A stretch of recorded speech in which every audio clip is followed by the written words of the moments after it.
마가복음 5장 1절부터 8절에 있는 말씀입니다. 마가복음 5장 1절부터 8절에 있는 말씀입니다.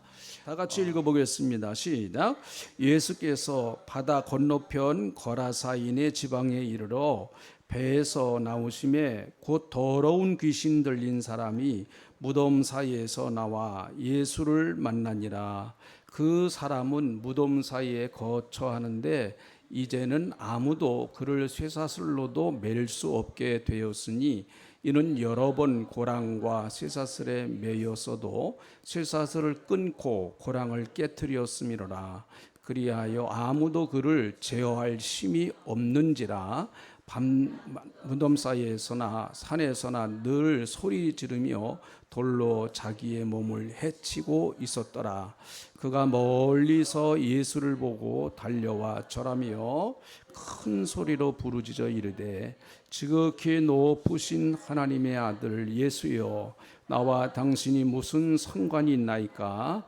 원하건대 하나님 앞에 맹세하고 나를 괴롭히지 마옵소서 하니, 이는 예수께서 이미 그에게 이르시기를 더러운 귀신아 그 사람에게서 나오라 하셨음이니라. 아멘.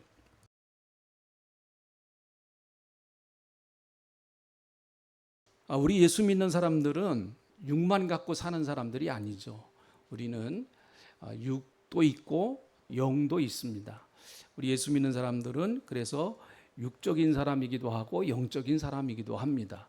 이 영과 육은 하나님께서 모두 우리에게 주셨기 때문에 둘 다 소중한 것입니다.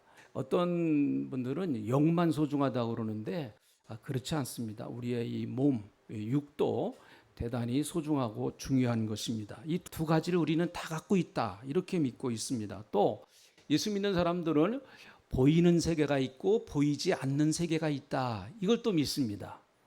보이는 세계가 있습니다. 지금 우리가 이렇게 눈에 보이는 이런 보이는 세계, 산, 들, 강, 바다, 자연, 이런 것들은 이제 우리 눈에 보이는 세계이죠. 그렇지만 예수 믿는 사람들은 보이지 않는 세계가 있다, 그걸 또 믿습니다. 눈에는 안 보이지만 또 다른 세계가 있다. 그리고 눈에는 안 보이지만은 존재하는 영적인 존재들이 있다. 사실은 하나님도 영이시죠. 한번 따라 합시다. 하나님은 영이시다. 그리고 우리 눈에 안 보이시죠. 하나님은 영이시니까 우리 눈에 안 보이세요. 그러나 존재하죠. 하나님 오늘도 여기에 계시는 줄로 믿습니다. 할렐루야. 네, 여기에 계시죠. 또 성령님도 계세요. 성령님도 영이시니까 영으로 존재하십니다. 성령님은 육으로 존재하시지 않습니다. 성령님은 영으로 존재하시죠. 예수님은 육신으로 존재하셨던 때가 있으셨습니다. 그러나 지금은 이제 영으로 존재하시죠. 또 신령한 몸으로 변화된 상태로 예수님은 존재하고 계시는 줄 압니다. 자, 지금까지 제가 말씀드린 하나님, 예수님, 성령님, 또 천사도 우리 눈에는 안 보이지만 성경은 분명히 천사가 있다라고 말씀하고 있기 때문에 눈에 보이질 않지만 존재한다. 하나님, 성령님, 예수님, 천사, 이런 영적인 그 존재는 다 우리에게 유익을 주는 것이죠. 하나님 얼마나 우리에게 축복하십니까? 또 성령님 때마다 일마다 우리와 함께 하셔서 우리를 도와주시는 분이 성령님이시죠. 또 예수님도 지금 우리를 위해서 하나님 우편에서 강구하신다. 예수님도 우리가 잘 되기를 바라세요. 이 땅에서 신앙생활 잘 하다가 천국에 오기를 예수님도 간절히 원하고 계시죠. 또 천사도 우리를 돕는다. 하나님의 일꾼으로 천사도 우리를 돕고 있다. 이렇게 성경은 말씀하고 있습니다. 자, 그런데 보이지 아니하는 존재 가운데 전혀 반대편에 있는 존재가 있습니다. 그 존재가 우리가 잘 아는 대로 마귀, 또 사탄, 귀신, 그 어둠의 세력, 성경에는 바알세불, 다양한 표현으로 나오고 있습니다. 그런데 오늘 이 본문 말씀에는 귀신이 나오죠. 귀신. 2절에 있는 말씀도 보니까 배에 오르심에 더러운 귀신 들린 사람이, 귀신이라고 하는 존재가 나오고 있습니다. 여러분, 마귀와 사탄은 동일한 인물입니다. 마귀가 따로 있고 사탄이 따로 있고가 아니라 마귀와 사탄은 동일한 인물이에요. 그런데 그럼 귀신은 뭐냐? 귀신은 마귀가 타락을 할 때, 루시퍼였죠. 마귀가 원래 루시퍼, 빛의 천사였습니다. 타락을 할 때 루시퍼와 함께 동조해서 타락한 천사가 한 3분의 1 정도 된다라고 성경은 말씀하고 있어요. 그래서 그 3분의 1이 귀신이 되었다, 이렇게 말하는 것이 가장 복음적인 귀신에 대한 설명입니다. 어쨌든 귀신은 성경에서 존재한다고 그랬으니까 우리는 귀신이 존재하는 것을 믿고 있죠. 알고 있습니다. 그런데 여러분, 마귀나 사탄이나 귀신이나 영적인 존재나 이 두 극단적인 반응은 우리가 피해야 된다고 봅니다. 귀신에 대한 존재, 모든 걸 다 귀신에게 관련을 시킵니다. 모든 걸 다 귀신에게 연관을 시켜요. 그래서 배가 아픈 것도 귀신이 한 일이고, 머리가 아픈 것도 귀신이 한 일이고, 가다가 넘어진 것도 귀신이 한 일이고, 모든 걸 다 하나부터 열까지 다 귀신과 관련을 시켜버리는 이런 자세예요. 이렇게 된다고 하면 인간의 책임은 없는 거죠. 다 귀신한테 떠넘기는 거예요. 내가 잘못한 게 아니고 귀신이 잘못한 거야. 그리고 얼마나 삶이 불편하겠습니까? 온 사방에 다 귀신이 있어서 그저 뭐를 해도 귀신이 역사하고 귀신이 역사하고, 이것은 잘못되어진 자세입니다. 귀신이 있는 것은 사실이지만 여러분, 우리가 귀신을 그렇게까지 생각할 필요가 없어요. 귀신을 생각하는 시간에 예수님을 생각하십시오. 할렐루야. 귀신, 아멘을 잘 안 하시네. 다시 할렐루야. 네, 귀신을 생각하는 시간에 예수님 생각하시면 되는 거예요. 또 이와 전혀 반대되는 극단적인 경우가 있습니다. 귀신의 존재 자체를 부정하는 거예요. 귀신이 어디 있느냐, 그렇게 부정하는 것입니다. 아마 이제 믿지 않는 사람들 가운데 이성적인 사고와 또 이성적인 생각과 판단을 가지고 살아가는 사람들에게 있어서는 귀신의 존재를 인정하기가 어렵죠. 21세기 이렇게 최첨단의 과학의 시대를 살고 있는 이 시대에 귀신이 어디 있느냐, 이렇게 얘기하는 사람들도 있습니다. 예수 믿는 사람 중에서 이러면 안 되겠죠. 예수 믿는 사람 중에 이 두 극단을 다 피해야 됩니다. 너무 귀신에 치우쳐 있는 사람들도 이게 좀 문제고, 또 귀신의 존재 자체를 다 부정해 버리는 것도 문제고, 우리는 성경에 있는 말씀 그대로 귀신이 존재하기 때문에 귀신이 존재한다고 하는 것을 믿고, 그리고 어떻게 그 귀신을 대처해야 되느냐 하는 것이 우리의 책임이라고 봅니다. 오늘 이 본문 말씀을 보면 이 귀신에 붙들려 있는 한 사람을 우리에게 소개합니다. 흔히 거라사의 광인이다, 이렇게 얘기를 해요. 이 사람이 귀신에게 붙들려 있었는데요, 얼마나 고통스러운 삶을 살았는지 3절부터 5절에 있는 말씀을 한번 보시죠. 귀신에게 붙들려 있는 이 사람의 모습을 성경은 이렇게 표현하고 있습니다. 3절, 그 사람이 무덤 사이에 거처하는데, 사는 곳이 일반 평범한 사는 곳이 다르죠. 우리 평범한 그 생각을 가지고 있는 그 보통 사람들과 사는 곳이 다릅니다. 무덤 사이에 거처하는데, 이스라엘 나라의 무덤은 주로 동굴이라든지 굴을 파가지고 거기다가 시신을 놓았기 때문에 아마 이 사람은 그 굴에 들어가서 자기도 하고 굴에 들어가서 생활도 하기도 그랬을 것 같습니다. 이제 아무도 그를 쇠사슬로 맬 수 없게 되었다. 왜 사람들이 이 사람을 쇠사슬로 메었는가 하면 5절에 있는 말씀을 보세요. 밤낮 무덤 사이에서나 산에서나 늘 소리를 지르며 돌로 자기 몸을 해치고 있었더라. 그러니까 이 사람이 산에서 소리를 지르고 또 무덤 사이에서 왔다 갔다 하면서 소리를 지릅니다. 이 무덤은 공동묘지와 같은 곳이기 때문에 사람들이 갈 수밖에 없는 상황이 있단 말이죠. 그런데 사람이 접근하기가 너무너무 무섭고 또 너무너무 고통스러운 겁니다. 이 사람이 소리를 질러 가면서 자기 몸으로 돌로 자기 몸을 해치니까 어떻게 이런 곳에 갈 수가 있겠습니까? 그래서 사람들이 생각하다가 찾아낸 방법이 저 사람을 쇠사슬로 묶어버리자였습니다. 이 귀신 들린 자를 쇠사슬로 묶어버리자. 자, 4절에 있는 말씀 보세요. 쇠사슬로 묶어도 안 되니까 이번에는 또 방법을 동원합니다. 이는 여러 번 고랑은 이제 손이나 발을 채워버리는 거예요. 쇠사슬에 매어도 쇠사슬을 끊고 고랑을 깨뜨렸습니다.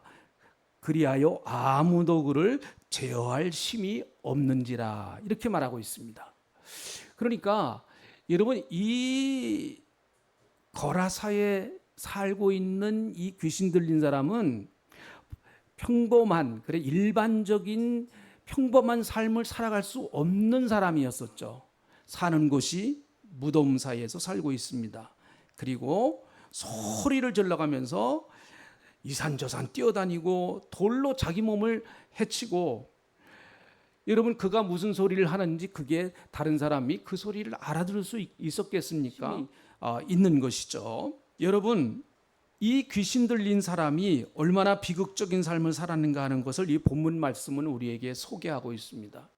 어떻게 보면 이런 사건을 성경에다가 딱 기록해 놓은 것은 예수님이 만난 사람 가운데 가장 고통스러웠던 사람 가운데 한 사람이 바로 이 사람이에요. 제일 예수님을 모르고 마귀에 붙들려서 사는 사람의 모습이 도대체 어떤 것인가 하는 것을 아주 극렬하게 이렇게 보여주는 하나의 샘플이라고 할 수가 있겠죠. 자, 여러분, 예수님은 이 땅에 왜 오셨는가? 예수님 스스로가 당신이 이 땅에 오신 목적을 여러 군데 밝히셨어요. 내가 이 땅에 온 것은 섬김을 받으러 온 것이 아니고 섬기러 왔다. 그리고 내 목숨을 너희를 위해서 내어주어서 대성물로 너희를 내어주기 위해서 내가 이 땅에 왔다. 그렇게 또 말씀도 하셨어요. 나는 이 땅에 복음을 전하기 위해서 왔다.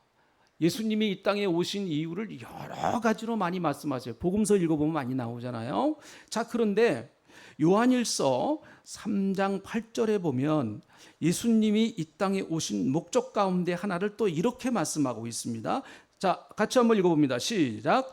죄를 짓는 자는 마귀에게 속하나니 마귀는 처음부터 범죄함이라. 하나님의 아들이 나타난 것은 마귀의 일을 멸하려 하심이니라. 네, 예수님이 이 땅에 오신 것, 하나님의 아들 예수님이 이 땅에 오신 것은 마귀의 일을 멸하기 위해서 오셨다라고 말씀하고 계세요.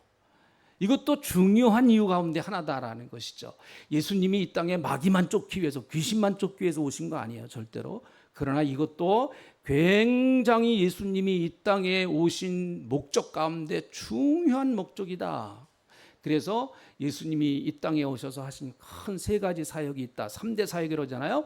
하나는 복음을 전하는 사역, 하나는 하나님의 말씀을 가르치는 사역, 하나는 치유하는 사역, 병자를 고치고 귀신 들린 자를 고쳐주시는, 이게 예수님의 3대 사역이다. 이렇게 이야기를 하고 있습니다. 여러분, 특별히 마가복음을 보시면요, 마가복음은 16장밖에 안 됩니다. 그래서 사복음서를 읽으시려면요, 마가복음을 제일 먼저 읽으세요.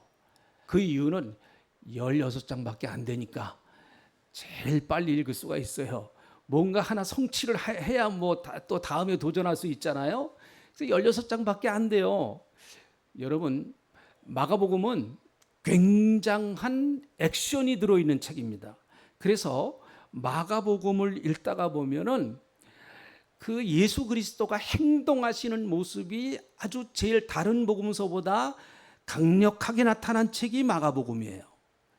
이거는 그럴 수밖에 없는 것이, 마가복음은 누구를 상대로 해서 썼는가 하면, 지금은 우리가 다 읽고 있습니다만은 그 당시에 마가가 이 마가복음을 기록할 때 이 편지를 읽는 사람을, 어떤 사람을 대상으로 해서 썼는가 하면 로마에서 신앙생활하면서 박해받고 있는 그리스도인들, 로마에서 신앙생활하면서 엄청난 박해를 받고 있는 그런 신앙인들을 위해서 마가복음을 썼습니다. 그러니까 어떻게 보면 마가복음은 급하게 쓴 서신서라고 할 수 있겠죠. 뭘 좀 차분히 앉아서 논리 정연하게 그렇게 쓸만한 여유가 없는 그런 극박한 상황 가운데서 기록한 책이 마가복음이라고도 할 수 있습니다. 지금 당장 로마에서는 예수를 믿는다고 하는 이유 때문에 목이 잘려 순교를 당하고, 그리고 또 사자의 밥이 되고 감옥에 갇히고, 그리고 재산을 다 몰수당하고 하는 이런 긴박한 상황 속에서 마태복음처럼 28장 쓸 여유가 없어요. 그리고 또 누가복음처럼 24장 쓸 여유가 없습니다. 누가복음이 제일 분량으로는 많거든요. 장수로는 마태복음이 많지만 분량으로 보면 누가복음이 제일 많아요. 깁니다, 굉장히. 또 요한복음도 역시 마찬가지입니다. 굉장히 길어요. 그러니까 마가는 빨리 예수 그리스도가 어떤 분이시고 예수님이 이 땅에 오셔서 무엇을 하셨는가 하는 것을 그들에게 알려주고 그들의 신앙을 다시 세워주고 그 환난과 어려움과 고난을 다시 이겨나가게 하기 위해서 마가복음을 기록한 것이죠. 그러니까 여러분, 마가복음에서는 예수님이 행동하시는 모습을 강하게 기록하고 있어요. 그래서 마가복음을 예수님의 액션을 하시는 책이다, 행동하시는 복음이다, 그렇게 말할 수 있습니다. 또 그뿐만 아니라 여러분, 마가복음에서는요 특이한 것이, 마가복음 1장을 보면, 이런 마가복음 1장을 보면 예수님의 생애를 쭉 기록하면서 축약을 해서 예수님의 생애를 기록합니다. 요약을 하고 해서 예수님의 생애를 기록을 하는데요, 모든 성경이 다 공히 기록하는 것이 예수님이 침례 받으신 일을 기록해요. 침례 받으신 일. 그리고 40일 금식했습니다. 마가복음에 나오는 거예요. 40일 금식하신 것도 짧게 기록을 해요. 그리고 제자를 선택하십니다. 제자. 자, 그랬으면, 자, 침례 받으셨어요. 40일 금식하셨습니다. 제자 선택하셨습니다. 그러면 이제 실제적으로 예수님께서 하나님의 나라의 일을 할 기본적인 베이스가 깔렸어요. 그리고 나서 예수님이 제일 먼저 무엇을 하셨느냐? 마가는 예수님이 어떤 일을 하셨는가 하면 회당에 들어가셔서 더러운 귀신을 쫓아내셨다. 귀신 쫓은 일을 제일 먼저 얘기를 하고 있습니다. 이건 왜 그렇습니까, 여러분? 그 당시에 로마에 있는 기독교인들에게 엄청난 예수님의 권세와 능력을 알려주시기 위해서 사실은 기록한 것이죠. 그래서 마가복음의 마지막 장면을 보면, 마가복음의 마지막, 예수님이 12제자들에게 승천하시면서 예수님이 마지막 당부하신 것을 보면, 마가복음에서는 특별히 또 무엇을 강조하는가 하면 마가복음 16장 17절부터 18절에 있는 말씀을 보세요. 우리가 잘 아는 말씀이에요. 같이 읽어봅니다. 시작. 믿는 자들에게는 이런 표적이 따르리니 곧 그들이 내 이름으로 귀신을 쫓아내며 새 방언을 말하며 뱀을 집어올리며 무슨 독을 마실지라도 해를 받지 아니하며 병든 사람에게 손을 얹은 즉 나으리라 하시니라. 네. 굉장한 권세를 주신 것이죠. 이런 권세는 여러분, 마태도 기록한 것이 아니에요. 누가도 기록하지 않았습니다. 요한도 기록하지 않았습니다. 마가만 기록했습니다. 마가만. 그리고 어떻게 보면 마가복음은 귀신 쫓아낸 거로 시작해서 귀신 쫓아내는 부탁으로 끝냈다, 이렇게까지도 말할 수 있을 정도로 아주 예수님의 행동하시는 모습, 어떤 말씀을 가르치시는 것보다 실제적으로 예수님이 필드에 나가셔서 사람들의 영혼을 구원하시고 귀신 들려서 고통당하는 사람들을 예수님이 귀신을 쫓아내셔서 새롭게 하시고 구원하시는 그런 생생한 현장의 모습을 기록해 놓으셨습니다. 여러분, 예수님은 목사처럼 이렇게 교회에서 설교만 하신 분이 아니세요. 예수님은 현장에 찾아가셔서 고통당하는 사람, 외롭고 힘들어하는 사람, 귀신에 잡혀있는 사람, 병이 들어서 있는 사람, 그 사람들과 함께 하시면서 그들과 고난을 함께 나누시고 고통을 함께 나누신 거예요. 그저 가르치시기만 하신 분이 아니시란 말이죠. 예수님께서는 저와 여러분의 삶의 현장을 아신다, 모르신다? 할렐루야. 네. 그러니까 예수님은 우리와 이렇게 괴리되어지신 분이 아니다 하는 거죠. 멀리 떨어져 계신 분이 아니시다 하는 거예요. 예수님은 직접 하늘나라의 영광과 하늘나라의 엄청난 부귀와 어마어마한 존귀하심을 다 내려놓으시고 이 땅 우리가 살아가는 삶의 현장으로 찾아오셨어요. 그래서 삼위일체 하나님은 다 동등하신 하나님이시지만 삼위일체 하나님은 세 분이시면서 똑같은 인격을 가지고 계시고 똑같은 지위와 똑같은 성품을 갖고 계시고 똑같은 하나님이시지만 그런데 왠지 우리는 예수님께 좀 가장 친근함을 많이 느껴요. 저는 그렇더라고요. 예수님께 제일 친근함을 많이 느껴요. 그 이유는 무엇일까요? 그분이 이 땅에 오셔서 우리가 살아간 삶을 실제적으로 살아가셨기 때문에 그런 것이죠. 그분이 오셔서 이 땅에 오셔서 마귀에게도 시험을 당하셨습니다. 그래서 마귀가 어떤 존재인가 하는 것을 주님은 육신을 입고 이 땅에 오셔서 실제로 그분이 경험을 하셨어요. 경험을 하셨습니다. 배고픔이 뭔지 여러분 예수님 경험하셨습니다. 예수님 가난하셨어요? 부자셨어요? 예수님 잘 사셨습니까? 아니면 좀 가난하게 사셨습니까? 여러분보다 훨씬 좀 가난하셨습니다. 지금 여러분이 사시는 지위보다 좀 가난하셨어요. 훨씬 더. 그런 거 보면 여러분 예수님은 우리의 그 물질 문제 때문에 힘들어하시는 힘들어하는 우리의 마음을 아신단 말이에요. 왜 그런가 하면 그분도 여러분 가난하셨기 때문에 그래요. 그래서 여우도 굴이 있고 새들도 자기 집이 있는데 인자는 머리 둘 곳이 없도다. 예수님 가난하셨단 말이죠. 그런데 왜 그분이 가난하셨을까? 그분은 모든 걸 다 소유하고 계신 분이신데 우리의 삶을 같이 동행하시기 위해서예요. 동행하시기 위해서. 이 세상에는요, 부자보다 가난한 사람이 많습니다. 이 세상에는 우리나라만 보시면 안 됩니다.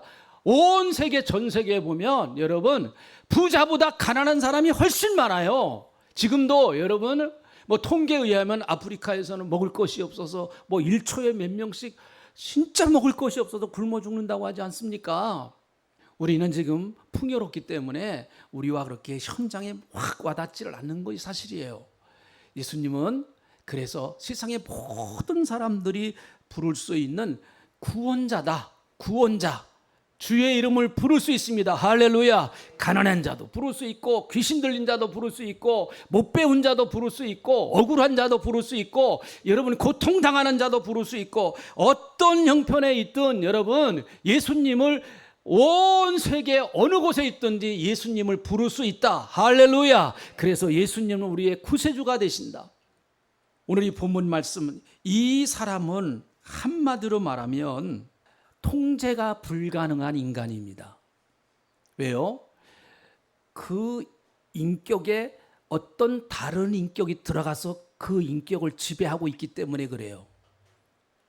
원래 이 사람의 본 인격이 아닙니다. 지금 이런 행동의 현상이 이것은 귀신이 들어가서 귀신이 그 사람의 인격을 완전히 지배하고 만 거예요. 자, 5장에 있는 말씀 한번 보실까요? 5장 2절에 있는 말씀을 보세요. 배에서 나오심에 곧 더러운 귀신 들린 사람. 한번 따라 합시다. 더러운 귀신 들린 사람.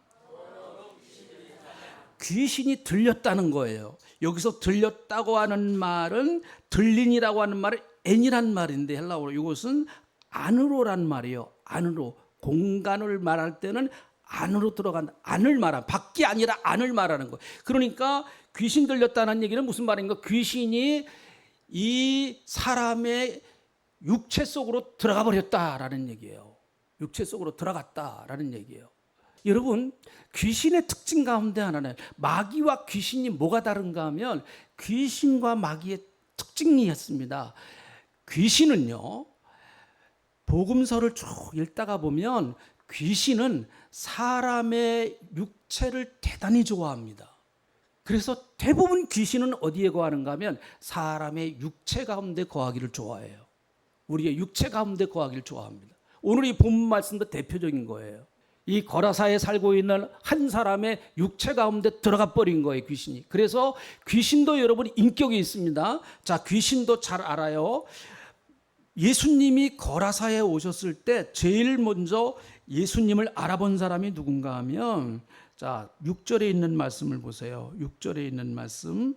그가 멀리 서서 예수를 보고 달려와 절하며 큰 소리로 부르짖어 이르되 지극히 높으신 하나님의 아들 예수여. 여러분, 귀신이 뭐같이 한다고 그래요? 귀신같이 한다고 그래요. 네. 그 말이 이런 데서 나왔나 봐요. 귀신은 지성을 갖고 있습니다. 안단 말이죠, 귀신이. 자, 그리고 또한 귀신은 감정을 갖고 있기도 해요. 여기 보니까 큰 소리로 부르짖었다. 의지를 갖기도 하고 감정, 나를 왜 괴롭히십니까? 감정을 갖고 있기도 합니다. 그러니까 여러분, 인격을 갖고 있는 이 사람의 육체를 이 귀신은 좋아하는 거예요. 그래서 예수님이 8절에 있는 말씀 보세요. 8절에 있는 말씀. 이는 예수께서 이미 그에게 이르시기를 더러운 귀신아 그 사람에게서 나오라. 그렇게 나오라. 그 들어갔던 귀신 보고 나오라. 이렇게 말씀하시는 거예요. 그러니까 여러분, 이런 케이스는 이런 거라사에 귀신 들려서 이렇게 이상한 행동을 하는 이런 케이스는 귀신이 갖다 준 것이기 때문에, 귀신이 들어와서 지금 일어난 현상이기 때문에 이것을 고치려면 귀신이 떠나가야 돼요. 귀신이 나가야 돼요. 모든 정신적인 문제가 귀신이 갖다 주는 건 아닙니다. 그러나 어떤 것은 오늘 이 본문 말씀처럼 귀신이 들어가서 그 사람의 인격을 완전히 무너뜨려 버리고 통제불능의 인간으로 만들어서 그 사람의 인생을 완전히 무너뜨리는 이런 현상들, 오늘 본문에 나오는 이 현상은 귀신의 역사입니다, 분명히. 그래서 예수님이 그 안에 있는 귀신을 쫓아내셨단 말이죠. 귀신을 나가라고 명령을 하셨어요. 이 귀신은 아까 말씀드린 것처럼 예수님이 어떤 분이신가 하는 것을 명확하게 알고 있었습니다. 아주 분명하게 알고 있었습니다. 자, 7절에 있는 말씀을 한번 다시 보시죠. 같이 읽어봅니다. 시작. 큰 소리로 부르짖어 이르되 지극히 높으신 하나님의 아들 예수여 나와 당신이 무슨 상관이 있나이까? 원하건대 하나님 앞에서 맹세하고 나를 괴롭히지 마옵소서. 자, 여기 아주 굉장히 중요한 얘기가 담겨져 있어요.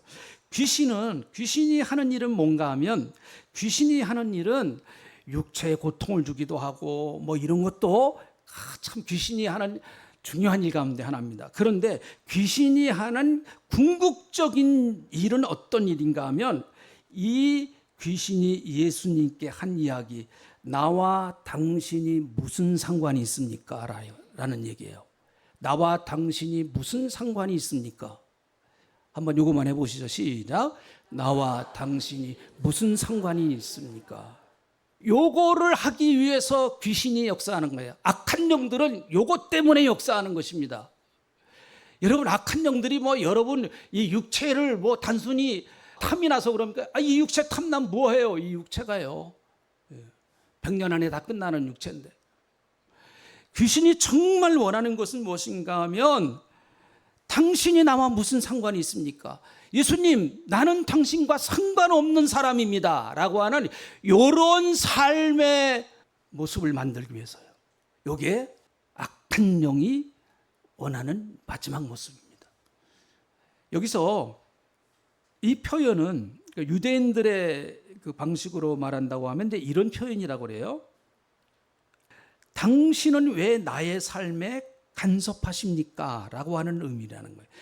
왜 당신은 나의 삶에 간섭을 하십니까? 당신과 나는 서로 간섭할 이유도 상관도 없습니다. 당신은 당신의 삶이고 나는 내 삶입니다. 그러니 당신은 당신의 삶을 살아가셔요. 나는 내 삶을 살아가겠습니다. 왜 나의 삶을 간섭하십니까? 라고 하는 이것입니다. 마귀가 인간을 주장해서 인간의 육체에 들어와서 인간의 몸을 지배하면서 인간의 입에서 하나님께 말하고 싶은 그 이야기, 그것입니다. 요거예요. 바로 하나님, 당신과 나는 상관이 없습니다. 왜 나의 삶을 자꾸 관여를 하십니까? 당신은 당신의 일을 하십시오. 나는 내 일 하겠습니다. 나는 내 인생 살아갈 겁니다. 내 인생 관여하지 마세요. 상관없는 인생, 나는 당신과 상관없는 인생입니다. 요 말을 하기를 원하는 거예요. 사탄은요, 마귀는요. 이게 참 무서운 얘기죠. 그렇잖아요.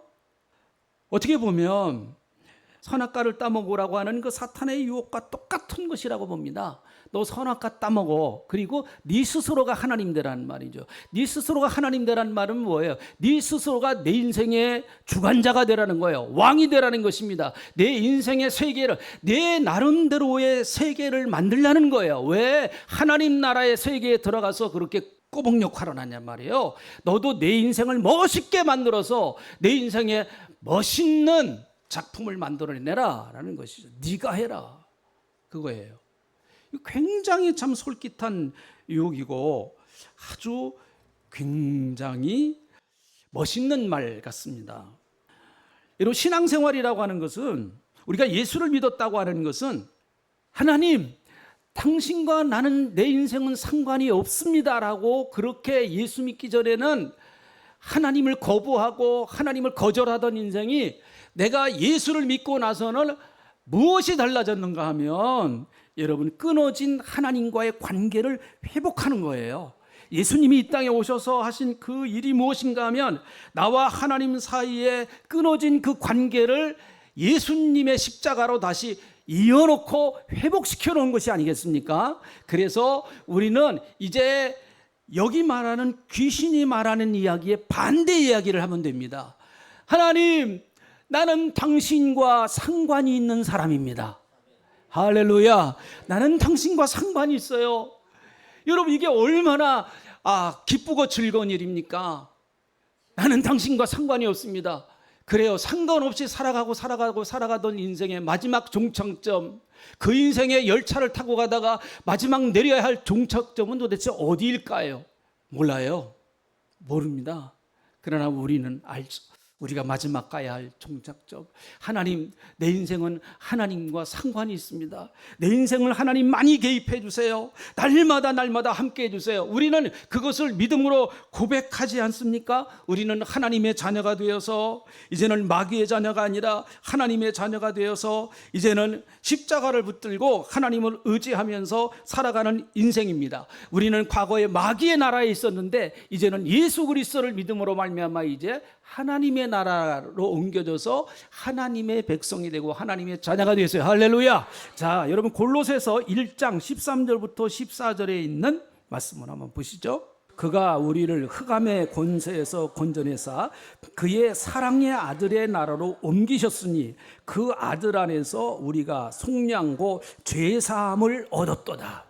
오늘 제가 열심히 아주 외친 이 말씀을 요약해 놓은 거예요. 우리는 흑암의 권세에 잡혀 있었습니다. 그러나 하나님의 사랑이, 하나님의 지극하신 사랑이 하나님의 아들의 나라로 우리를 옮겨 놓으셨어요. 그 아들 안에서 우리를 속량하사, 속량이라는 말은 값을 지불하고 우리를 이제는 샀다는 거예요. 죄의 사함을 얻게 했다라고 말합니다. 그래서 하나님의 자녀가 됐다. 우리는 더 이상 흑암의 권세 아래에 있는 사람이 아니고 이제는 하나님의 나라에 있는 하나님의 백성이 된 줄로 믿습니다. 할렐루야. 우리가 이 믿음 가지고, 여러분, 이제 우리가 그렇게 고백하세요. 마귀가 아무리, 귀신이 여러분의 귀에다가, 여러분의 영혼 속에다 아무리, 여러분의 생각 속에다가 아무리 외친다고 할지라도 너 이제 하나님과 상관없어. 너는 하나님 앞에서 별 볼 일 없는 존재야. 너 하나님 앞에 그대로 나갈 수 없어. 아무리 그렇게 여러분에게 속삭인다고 할지라도 여러분, 성령님의 음성을 들으시기 바랍니다. 성령님은 우리에게 끊임없이, 아니야, 너는 하나님의 자녀야. 네가 잘났든 못났든 너는 하나님의 자녀야. 너는 예수 그리스도를 통해서 구원받은 하나님의 자녀이기 때문에 다시 하나님의 도움을 받아서 하나님과 관계된 인생을 살아라. 이 음성을 듣고 다시 일어서는 여러분 되시기를 주님의 이름으로 축복합니다. 기도하겠습니다. 여러분, 사탄은, 마귀는, 귀신은 계속해서 우리의 생각 속에다가 자꾸 잘못된 생각을 집어넣습니다. 내 인생은 희망이 없다. 그리고 너는 하나님 관심 없다. 하나님 너에게 관심 없다. 하나님이 너를 사랑하시지 않는다. 너는 지옥 간다. 이런 자꾸 온갖 하나님과 멀어지게 하는 생각들을 자꾸 집어넣습니다. 여러분, 그러나 성령님은요, 우리에게 말씀하세요. 야, 너는 하나님의 자녀야. 누가 뭐래도 하나님의 자녀야. 네 이름 생명책에 기록되어 있어. 하나님 믿고 다시 일어서 하나님 믿고 다시 벌떡 일어서서 성령의 능력을 의지하고 힘있게 살아가라. 이게 성령께서 우리에게 주시는 말씀이에요. 하나님, 오늘 마귀는 끊임없이 우리가 하나님과 상관없는 인생을 살게 하려고 합니다. 그러나 예수 그리스도의 십자가의 은혜로 이제 우리는 하나님 나라로 옮겨진 사람들이기에 하나님의 백성이 되어서 하나님과 함께 성령의 은혜 가운데 살아가는 주님의 백성이 된 것을 너무너무 감사합니다. 주여, 이제 그 은혜 가운데 살아가는 저희들이 다 되게 하시고 성령님 역사하여 주시옵소서. 감사합니다. 그래서 주님, 마귀의 말을 듣지 말고 사탄의 속임수에 넘어가지 말고 성령님이 주시는 말씀을 듣고 승리하게 하여 주시옵소서. 예수님의 이름으로 기도하옵나이다.